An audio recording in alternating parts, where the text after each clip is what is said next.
Miracle Twins Part 19.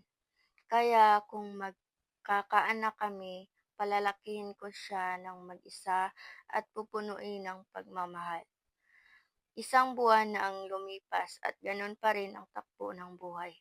Palagi ako sa office para sa trabaho, lalo na ngayon ang daming kinakasal kaya full schedule kami. About naman doon sa anak, singi, wala naman. Siyempre pinakiramdaman ko ang sarili ko pero wala naman. Hindi ako nasusuka sa umaga, hindi ako naglilihi. Tanging hilo lang ang nararamdaman ko, lagi dahil kasubsuban sa trabaho. "Hoy, Shasha," sabi sa akin ni Aisha, "hindi ka pa kumakain simula kaninang umaga. 'Pag talaga napabayaan mo ang anak mo,